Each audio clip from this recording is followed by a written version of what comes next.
आप लोगों ने सुना होगा कि 500 वर्ष पूर्व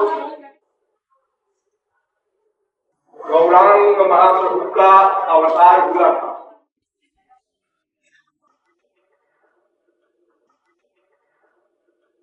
गौरांग महाप्रभु कौन है,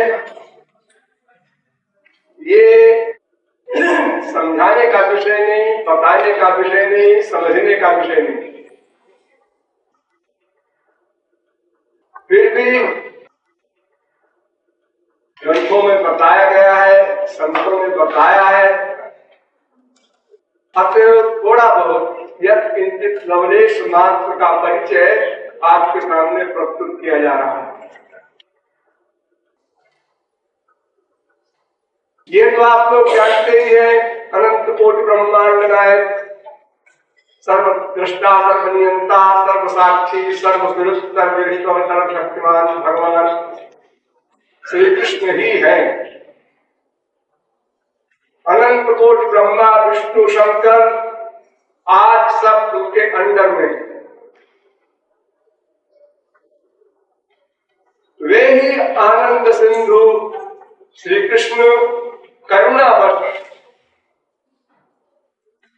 दया के कारण अवतीर्ण हुए। भगवान के प्रत्येक अवतार में कुछ पार्थक्य होता है, कुछ अलग बात होती है। राम अवतार में कुछ और बात थी, कृष्णावतार में कुछ और बात थी, बुद्धावतार में कुछ और बात थी, नृसिंहावतार में कुछ और बात थी। तो यह जो अवतार हुआ है 500 वर्ष पूर्व, इसमें सबसे विलक्षण बात थी। कृष्णावतार में या रामावतार में ऐसा नहीं हुआ था जैसा इस अवतार में हुआ। पहली बात यह थी कि भगवान के अवतार का जो कारण बताया जाता है बहुत पॉपुलर है, व्यापक है। परित्राणाय साधूनां विनाशाय दुष्कृतां धर्म संस्थापनार्थाय संभवामि युगे युगे।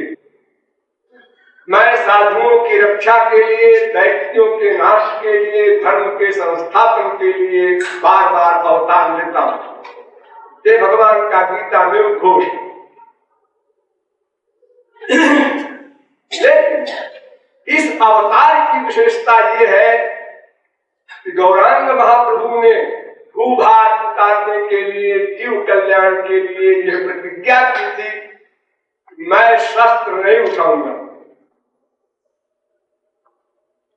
बिना शस्त्र के ही जीवों को प्रेम दान करूंगा और असुरों को भी, राक्षसों को भी, दैत्यों को भी प्रेम दान करूंगा।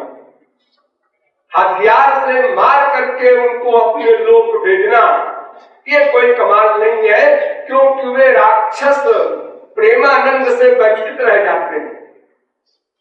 भगवान के द्वारा आज जिन राक्षसों की मृत्यु होती है उनको प्रेमानंद नहीं मिलता, मोक्ष तो हो जाता है। तो भगवान श्री कृष्ण ने सोचा अब की ऐसा अवतार लिया जाए कि सबको प्रेम दिया जाए, चाहे वो हमारा भक्त हो, चाहे कोई राक्षस हो। इसलिए उन्होंने प्रतिज्ञा की कि ये दैत्यों का नाश आज जो शस्त्रों के द्वारा हर अवतार में किया गया अब तक, अब इस अवतार में वो नहीं किया जाएगा। एक बार गलती हो गई थी या जानबूझकर की गई थी। जगाई बधाई के प्रकरण में जब भक्त पर कोई विशेष कष्ट होता है तो भगवान को अपनी प्रतिज्ञा आज की परवाह नहीं रहती, भाड़ में जाए प्रतिज्ञा, बदनामी तो होगी और क्या होगा। अरे भगवान की बदनामी होगी तो क्या घट जाएगा भगवान का, भगवान तो रहेगा ही।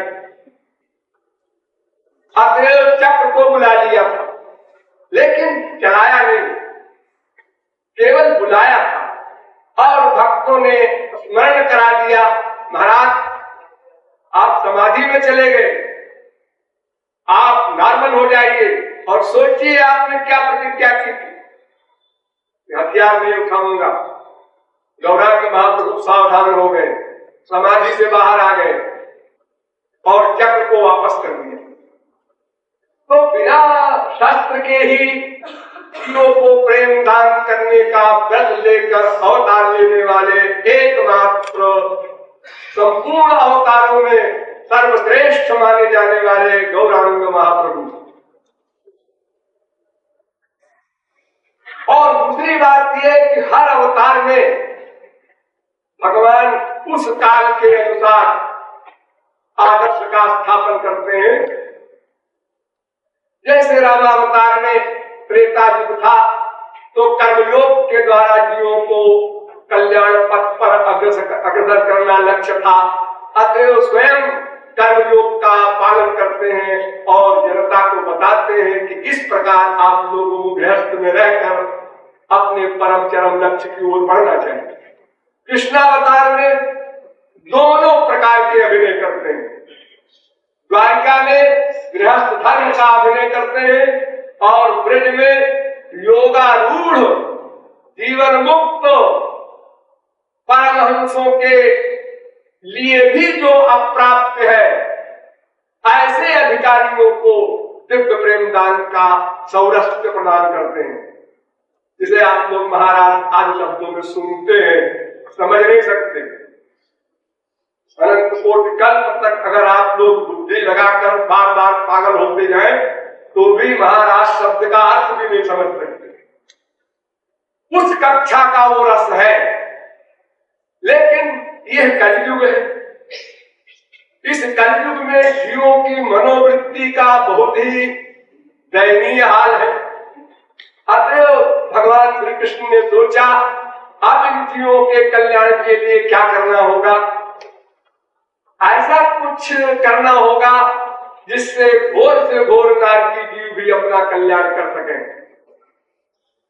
तब उन्होंने और साधनों का त्याग करके एकमात्र भगवान नाम रूप लिया गुणधाम आदि का रूप ध्यान पूर्वक संकीर्तन, इसी एकमात्र साधन को सर्वोपरि सिद्ध करते हुए इसी का प्रचार किया। यद्यपि अभिनय में उन्होंने संन्यास लिया, किंतु संन्यास धर्म का पालन नहीं किया। किसी भी धर्म का पालन बाहोश आदमी ही कर सकता है, बेहोश होने वाला नहीं कर सकता। जब प्रेम समाधि में कोई जाएगा अथवा किसी भी समाधि में जाए, संसारी माइक विषय की ही समाधि में कोई चला जाए तो भी उसकी बुद्धि नॉर्मल नहीं रहेगी और वो सही सही वर्ग अपने वर्णाश्रम धर्म का नहीं कर सकता। तो संन्यास वर्णाश्रम धर्म है, क्योंकि आप संन्यास आश्रम चौथा आश्रम माना गया है। तो संन्यास की दीक्षा तो दी, किंतु प्रेमानंद की समाधि के कारण उसका ठीक ठीक पालन नहीं कर सके। फिर भी यथाशक्ति किया, औरों से भी कराया, किंतु सबसे प्रमुख बात जो गौरांग महाप्रभु के जीवन की थी वो थी गुरु भक्ति। श्री कृष्ण भक्ति और गुरु भक्ति दोनों का परिणाम एक है, ऐसा वेद से लेकर रामायण तक सब ग्रंथ कहते हैं। किंतु श्री कृष्ण की भक्ति कठिन इसलिए है, हमने श्री कृष्ण को देखा नहीं, सुनते हैं, किताबों में पढ़ते हैं। कैसे है श्री कृष्ण, ऐसे ऐसे ऐसे हैं। तो हमारा जो मन है अनादिकाल से सगुण साकार रूप का ही अभ्यस्त है, उपासना करने का, प्यार करने का। इसलिए श्री कृष्ण में अनुराग बड़ी कठिनता से हो पाता है। तो जो सिद्धांत वेद व्यास ने अपने पुराण में प्रस्तुत किया, रागानुगा भक्ति वालों के लिए, केवला भक्ति वालों के लिए, विशुद्धा भक्ति वालों के लिए, गुरु भक्त्या समिलति गुरुदेवतात्मा, गुरु की भक्ति से ही सब कुछ मिल जाएगा। श्री कृष्ण की भक्ति तो आप साथ साथ करते रहे एक अवलंब के लिए, लेकिन जो कुछ मिलेगा वो गुरु भक्ति से ही मिलेगा।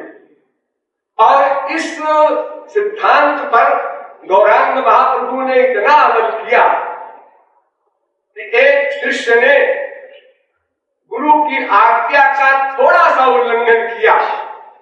गुरु ने आज्ञा दी थी कि तुम संन्यास धर्म में दीक्षित हो। सन्यासी आप लोग जानते होंगे, जो काषाय वस्त्र पहनते हैं, सिर मुड़ाए रहते हैं, दंड लिए रहते हैं, वो एक वेद का धर्म है पक्का, उसमें कायदे कानून है। तो सन्यासी को किसी स्त्री के सामने जाकर उससे भिक्षा नहीं मांगना चाहिए, ये नियम है। लेकिन गौरांग महाप्रभु के ही भोजन के लिए महाप्रभु जी के एक शिष्य ने सुंदर भावना से एक स्त्री से मातृ भावना से भिक्षा मांगा और चावल ले आए और वहां गौरांग महाप्रभु को पका कर खिलाया। गौरांग महाप्रभु ने कहा, ये चावल कहाँ से आया? महाराज वहां माता जी है ना, वो घूम के आए, क्यों गए वहां देने के लिए? महाराज आपके लिए, मेरे लिए, किसी के लिए? मैंने कब कहा था कि मेरे लिए तुम संन्यास धर्म के जो नियम है उनका अतिक्रमण करो? तुमको भिक्षा मांगने के लिए और कोई नहीं मिला? जाओ, तुम्हारा आजन्म परित्याग, आ जाओ। अभी 500 वर्ष हुए हैं, लेकिन अगर कोई महापुरुष आज गौरांग महाप्रभु के समान नियम का पालन करे तो अकेले में सोचिएगा क्या हाल हो हम लोगों का। भीतर से कोई अपराध नहीं था शिष्य का, लेकिन बाहर से आज्ञा का उल्लंघन क्यों किया? क्वेश्चन ये, आज्ञा का पालन 100% क्यों नहीं हुआ? फिर तुम भगवत प्राप्ति चाहते हो। अनंत कोटि कल्प तक तुम अगर आंसू बहा करके मूर्छित होते रहो तो भी गुरु आज्ञा के उल्लंघन रूपी महान नामापराध के कारण कुछ भी नहीं मिलेगा। ये हर शास्त्र, हर संत, हर ग्रंथ चिल्ला रहा। तो भगवान नाम गुरु लीला का अवलंब प्लस सगुण साकार रूप से आचार्य माम विजानी आत्म सिद्धांत है भागवत का कि गुरु को भगवान ही मानो। यस देवे पराभक्ति का जो वेद का सिद्धांत है कि जैसे भगवान की भक्ति हो वैसी ही गुरु की भक्ति हो, इसका ठीक ठीक पालन गौरांग महाप्रभु ने अपने संप्रदाय में कराया।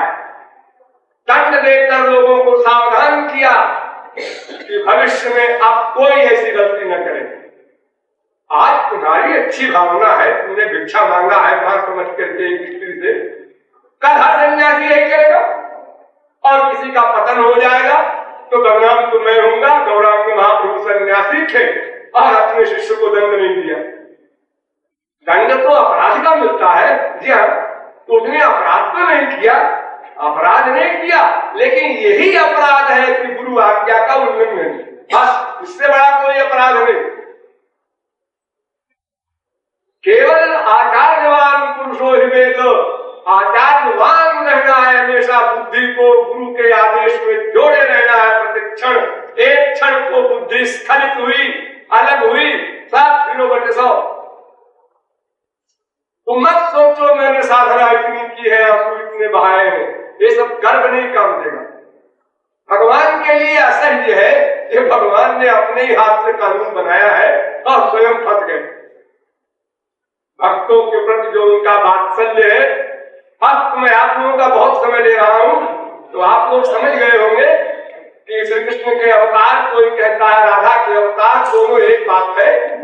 ऐसे चैतन्य महाप्रभु 500 वर्ष पहले आए थे